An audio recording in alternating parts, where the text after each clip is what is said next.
Welcome to the City of Hartford's municipal update for the first quarter. We're here with our City Administrator, Steve Volkert. Welcome. Thank you. We have some topics that you and I have discussed prior to going on camera here, and I'd like to inform our citizens some of the exciting news that are going to be happening for us coming into our spring, summer months here, and what's happened in the last quarter inside of our city.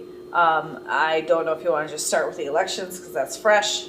Yeah, so the election took place the first week of the month in April, and we had two new members to the council, which is kind of exciting to have some new ideas, new thoughts to the council.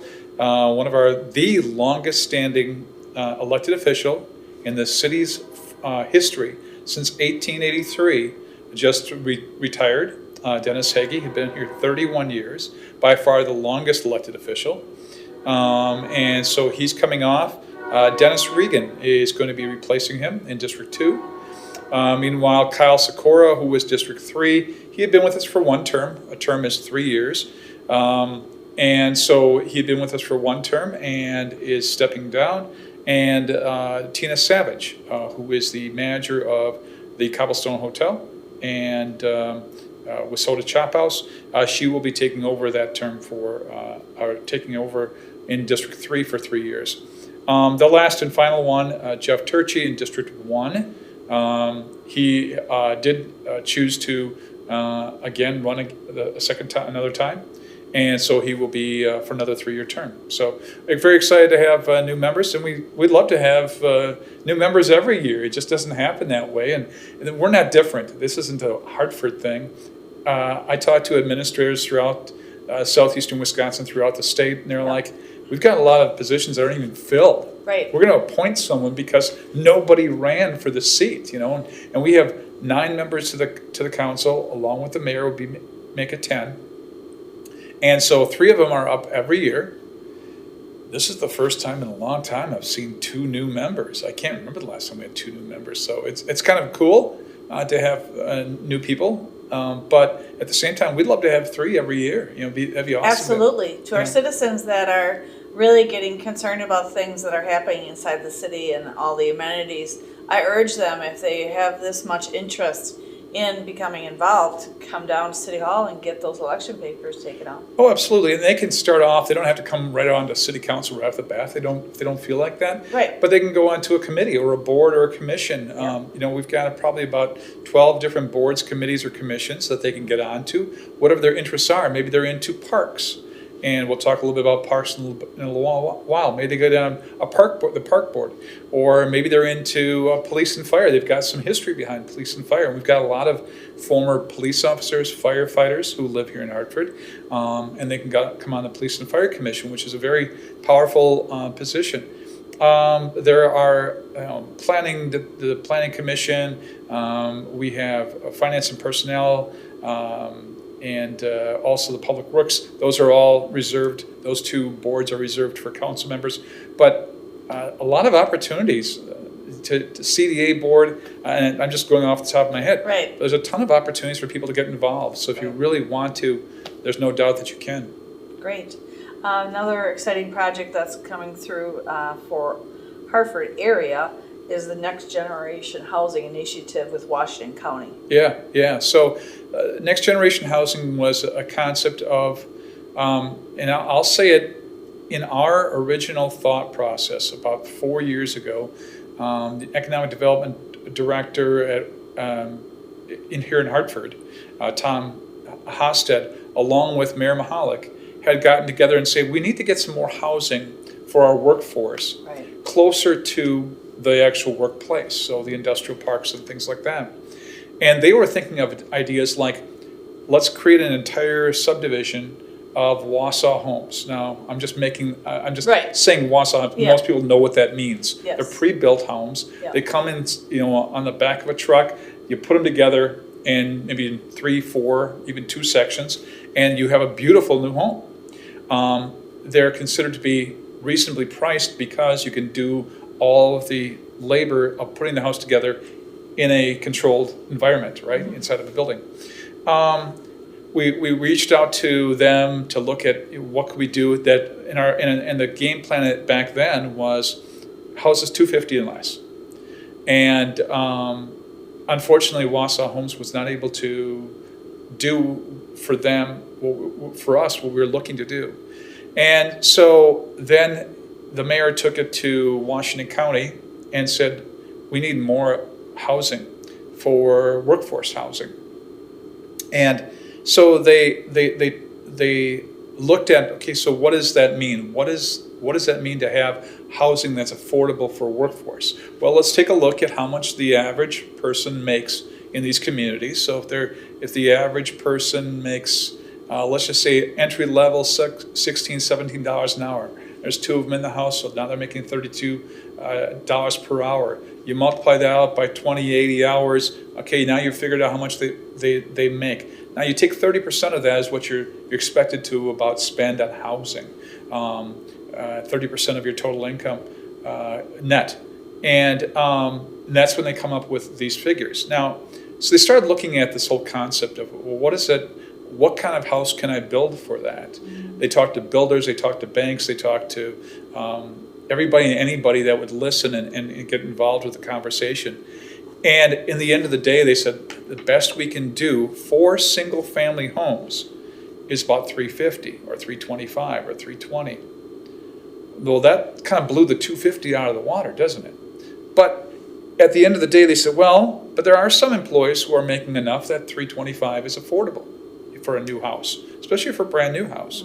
If you're trying to right now buy a lot in Hartford or anywhere near here, Hartford, Slinger, Jackson, West Bend, anywhere in Washington County, a lot plus a house today, even is going to be somewhere in the range of $375,000 to $500,000. Correct. Now that blows the minds of all of us, right? Right. I've never had a house of $500,000.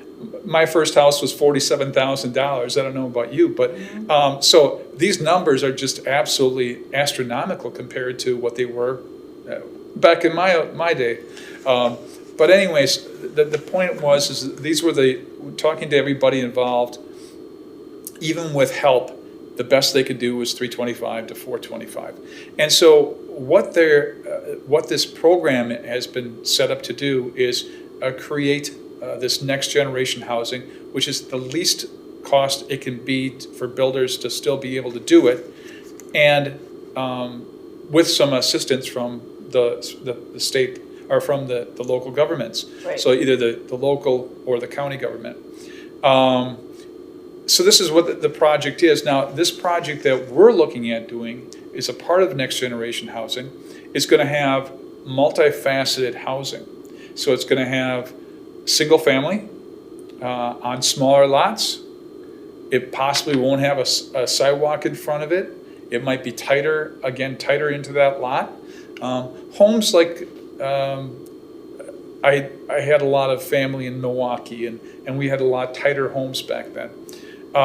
So single family homes like that, or a duplex, side-by-side duplex, a triplex, or a townhomes taller. A lot of people on the East Coast do a lot more townhomes than we do here in the Midwest, or apartments.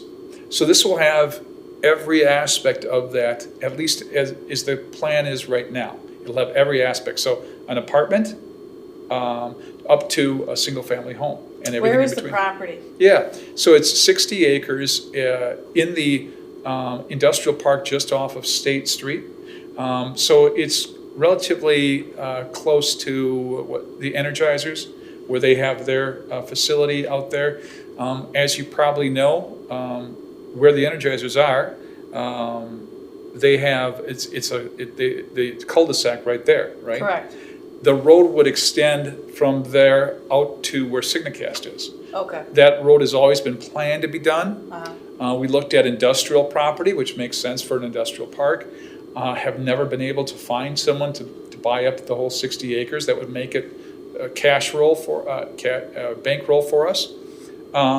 So this is a project that, again, has to be self-supporting. So the increment that is brought in from all this housing units, over 300 different units, will be enough to apply a tax incremental district to it. That's what I was gonna ask. And then that tax incremental district will pay for all the infrastructure.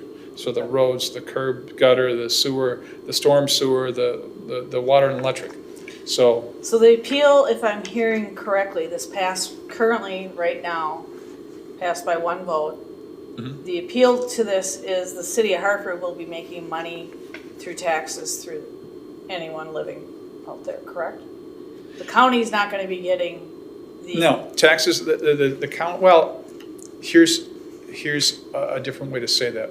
So because you're applying a tax incremental district, the city nor the county makes any money off this project until it comes out of the TID. Right, Now, the TID can be 15 to 20 years. I mean, by law, it can only be 20 to 27 years. right. But we are projecting this will be probably all paid off within 15 years. So if it's in 15 years, yes, the nice thing about this will be all on the tax base, broadening your tax base, and of course, which helps lower the costs of taxes for everybody else. So the citizens that are concerned about this, concerned about what type of housing there's gonna be, how much housing, all of the above, where can they go for future meetings to have their voices heard? Yeah, so I mean, if the question is if they're for the aspect of what they're talking about that night. So the next meeting that we will have will be in May, I believe it's May 9th, a Tuesday, in which the next aspect of this, which will be the memorandum of agreement with Washington County, between the city of Hartford and Washington County.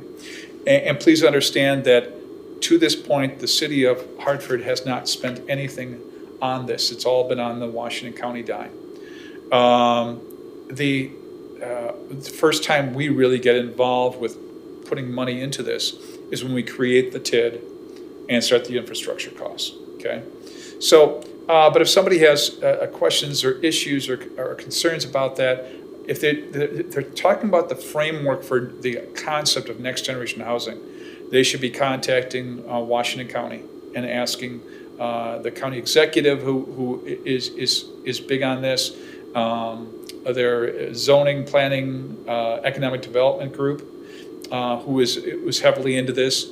But if they're questioning the location in Hartford or the plan which will be brought forward, the engineering study, I don't know that somebody would have really an idea of what the engineering study should look like. But anyways, if they do, they can come to city council for those. So the city of Hartford did not pay for that engineering study as far as what type of housing can be placed? Well, that's two things. So the engineering study will not tell you what kind of houses will be in there. Right.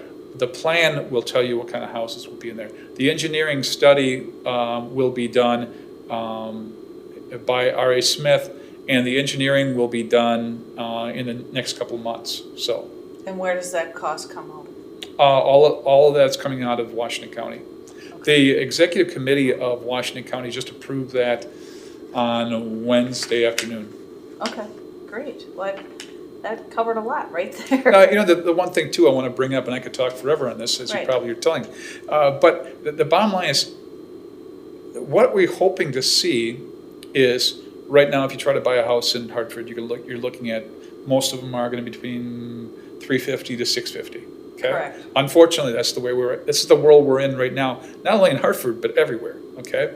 But if you or I go, yeah, I'm ready to downsize, and I'll look at a $325,000 house. I don't need that big of a house. I don't want that big of a yard. All that kind of thing, right?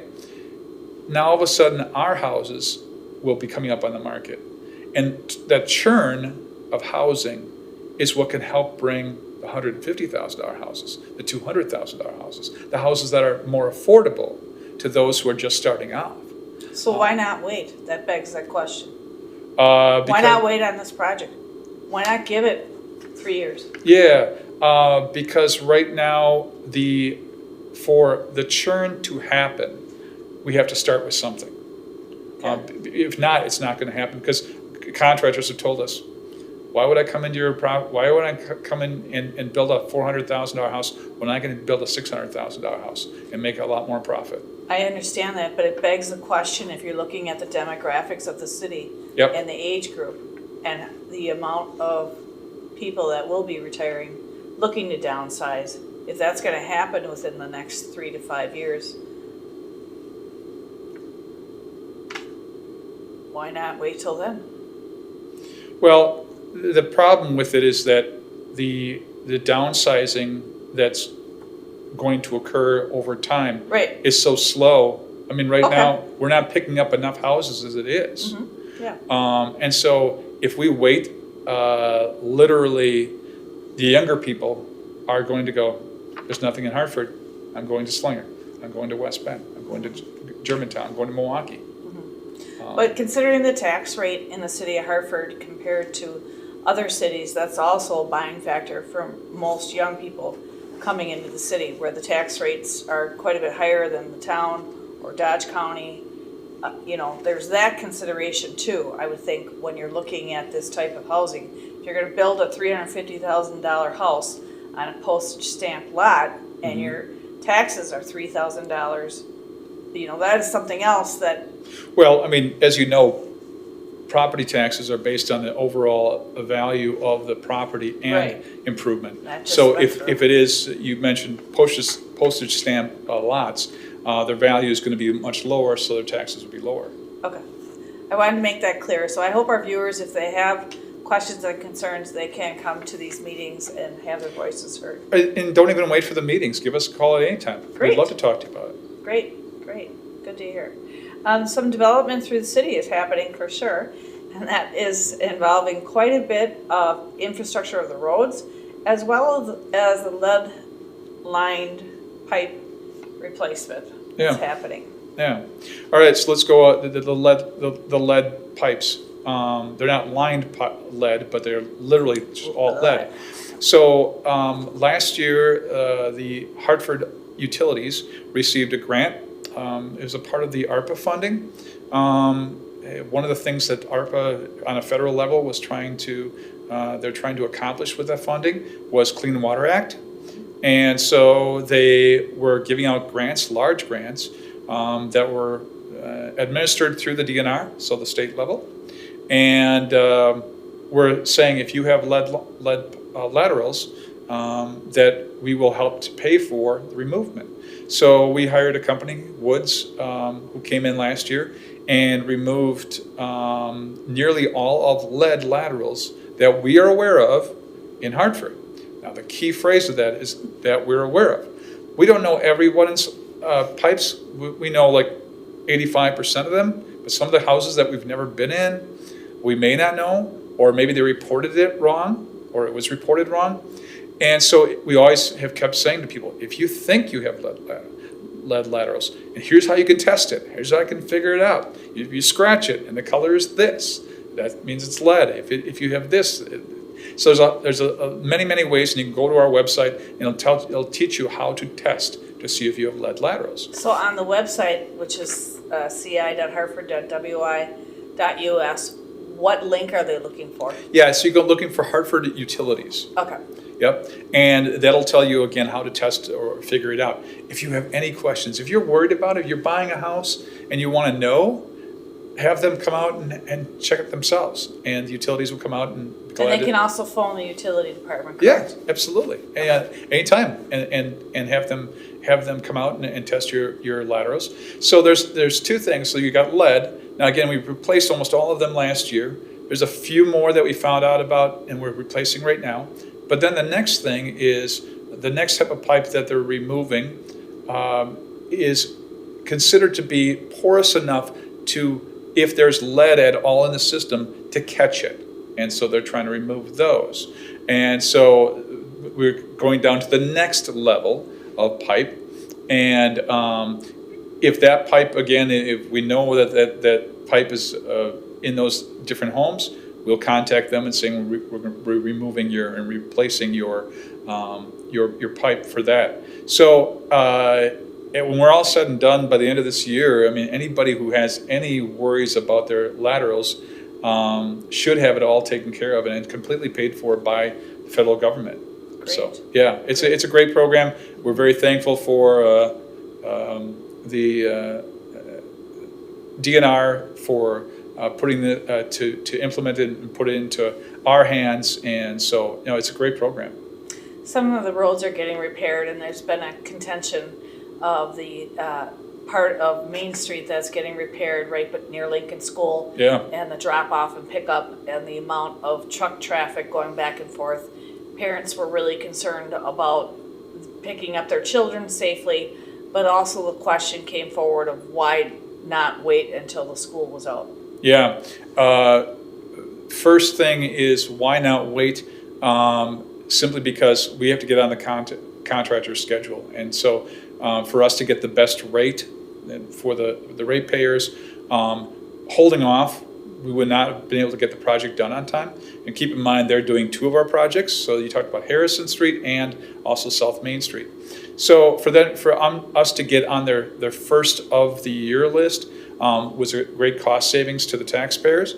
And when we reached out to the school district and have worked with school districts since they started deploying everything to that street, they came up with a plan of how they're going to work it out with the, again, kids getting dropped off, picked up, whatever it would be, the buses, everything else. And our conversations with the school district is it's worked extremely well. Good. No issues. And the other big concern they had was, well, sooner or later you have to shut off our water to be able to tap in the new water line, because and total reconstruction includes replacing water lines, water mains, sewer mains, and storm sewer. Mm-hmm. So when we had to tap into their water line, we did schedule that so that it was over the Easter break. Or spring break, whatever they call it at schools now. But anyway, so they never got interrupted. They've never had any issues. The sewer has been working the whole time. The water's been working it out the whole time. Right now they're finishing up the storm sewer on South Main Street, and they'll probably be paving that road probably in the next 3 weeks. So it's come along very quickly, very well, even with a couple interruptions from weather. That project has gone very, very well. Excellent. Yeah. There's going to be some upgrades happening inside the park system, as well as, I believe, our own recreation department here.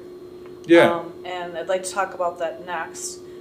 Money was given for the Candy Cane Park, which is on Lincoln. Yeah. And that will be a fantastic, long overdue upgrade. Oh, absolutely. The thing with parks is, of course, a park is not something that's needed, right? It's a quality of life issue. Correct. And the last thing people want to hear about is your taxes are going up for the quality of life. The people who are senior citizens and 90 years old and just trying to stay living in their own homes, right? I didn't point to you when I said that, by the way. But, I mean, those are the kind of people who are going to be complaining, why are you spending all this money in parks? I don't have grandkids even that age anymore, right? So parks are always one of the last things to get improved on. Okay. But this park, again, was near and dear to this family. The gentleman in question, who had passed away, was a longtime employee of the city of Hartford. And when he passed away, his kids said they'd like to do something with the money, and was very generous in their donation to that park. And so we were ecstatic about it because, again, it was on our list of parks that had to get, on a 20-year parks plan or 10-year parks plan. It was definitely a higher up on the list. And so being able to do that, to improve on that park, was a great gift to the public. So we're very excited about that. And another park that's going to be acquiring some playground equipment is Homestead Park. Yeah. Homestead Park is out on, it would be North Main, Borland Farm subdivision area. Yep. And before we went on camera, I had asked you, let's let our viewers know how they could possibly give input on what type of equipment would be purchased. How can their voices be heard? Can they have input? What can absolutely. they do? Yeah. So let's just use Homestead Park as an example. There is a plan that they put together in the parks. Okay, it's the park plan for the next 10 years, next decade. Sometimes those plans can be longer, and sometimes they can be 5-year plans or whatever. And in that plan, when we create the plan, it's kind of a big deal. And we have public hearings, Yep. and we have, come on down to the rec center and see all Okay. the maps on the wall and all that Yep. kind of thing, and what we're going to put on that. And we ask for people's input on that situation. Then we go to the Park and Rec Committee and say, okay, here's the input that they'd like to see. They'd like to put a path along here. That people would like to do this. Then you start putting numbers to that, right? Planning, budgeting, executing. So budgeting, and then you figure out, well, how much it's going to cost. Then what they have to do is look at, well, how much money do we have? Parks are primarily financed through the building of new buildings. Okay, so when you build a new building, you build a new house, you pay for what's called a park impact fee. There's also something called a rec impact fees, but it has nothing to do with recreation. It's a totally different thing. But a park impact fees is collected on every house that's built, or condo, or duplex, or whatever it would be, apartments, based on units. So when that money is collected, a lot of times, sometimes you will have 40, 50 new homes, right?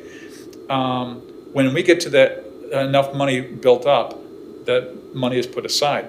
Now, an example of that is like Centennial Park.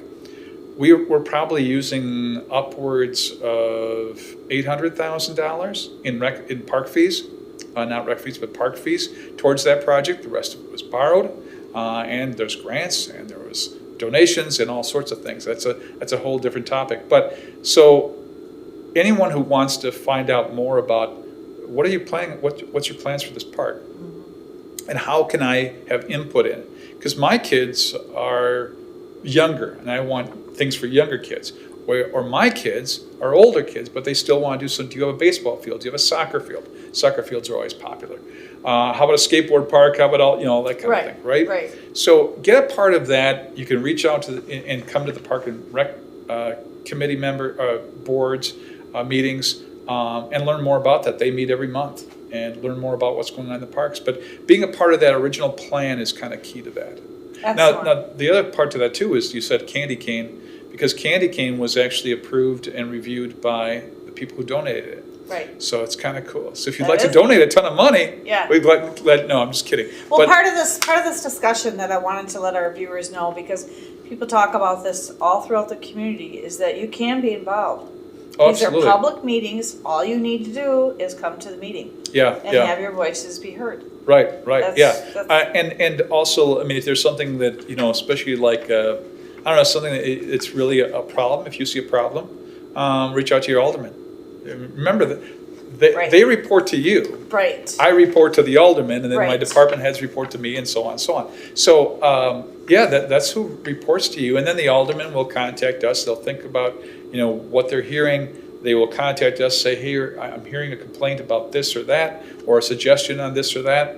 And then I give it to the department head that corresponds to that issue, and we go from there. So, Now, if the citizen feels that the elder person is not listening, not hearing them, yeah, has no desire to hear them or listen to them, yeah. what is their recourse?